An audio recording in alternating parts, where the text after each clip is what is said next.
Hey everybody, Appalachian Naturalist here. I want to share something with you. I was out fixing the birdhouse and I saw some pretty cool flowers, so we're going to go through a real quick wildflower tour of the yard. This is going to be a real short video.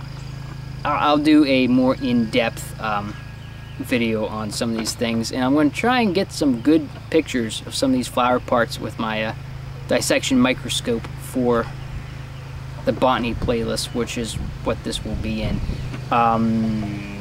We'll see if I can figure out issues with the camera on the microscope, then it'll happen. Alright, so let's go check out some stuff. Okay. Yeah, these are done. What's that? Well, that's edible. You could eat that. Alright, so those are the neighbor's dogs. So that's what I did at the birdhouse. We'll start out with this character right here. Check that out. That is a dandelion. And everybody knows dandelion. They're hard to kill. They came over from Europe, more or less. There's a lot of cool stuff they could do. You could make a lot of stuff out of them. And they're very, very useful. We mostly see them as a weed because they get into our garden or our yards, and they look bad or whatever. I actually like them. They got a lot of nutrients in the leaves there, and you can tell, you can identify it because of this leaf. See how pointy that is? I'll have a better video on this in the future. But basically, the name comes from the dent. Comes from French, tooth of the lion. Dent. I need to look up pronunciations, but these points on their leaves kind of look like lion's teeth, I guess. That's kind of how they got the name. They got this great big yellow flower with tons of petals, and eventually they turn into this.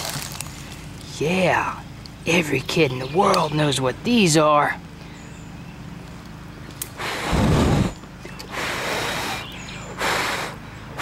Yeah, might not have been ready yet. There we go.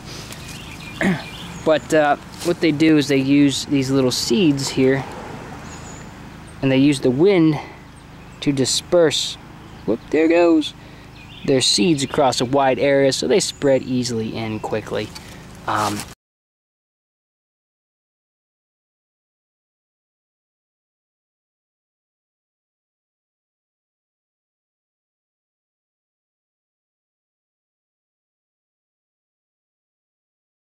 Exactly what they are. There's the Stars of Bethlehem. You can tell because on the back they always have this green on the back side of their petals and a white margin. So, oh, I forget where these guys come over from, but they're really easy to identify. 6 petals there. We'll get some better pictures of this for the YouTube. You can't eat these. They're poisonous. Don't try it. But super easy to identify. And over here,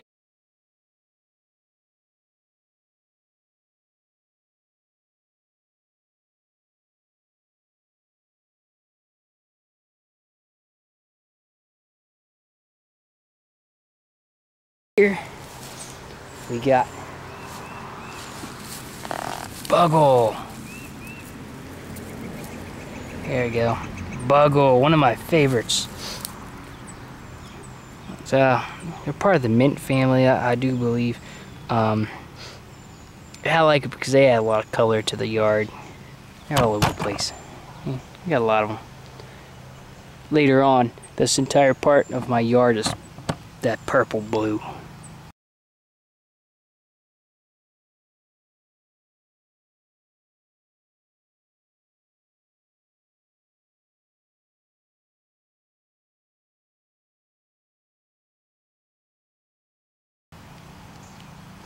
I don't see any chicory. Chicory's another thing I like, but I don't see any here. You can make coffee out of chicory. Then We got violets. Let's see here. Where's some violets? You see any violets? There's some.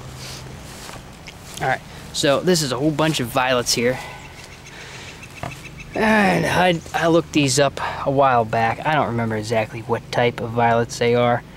I do know that they get darker towards the center, and they have very clear white furs on the inside there, hair-like protrusions, and something else about them. But they got these big leaves.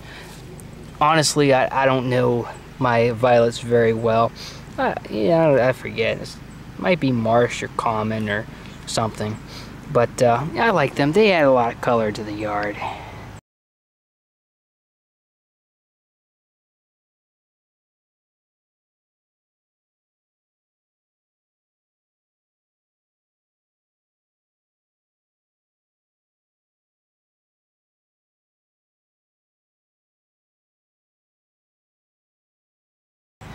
So I got, so far, dandelions, violets, bugle, and Star of Bethlehem.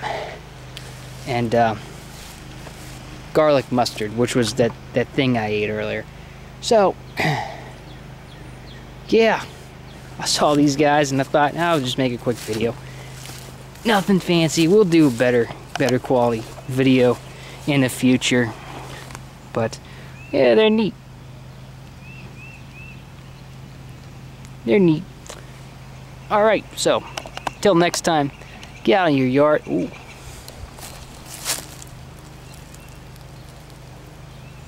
Interesting. Alright, so until next time, get on the yard, check out some wildflowers, and, yeah. That's all I got.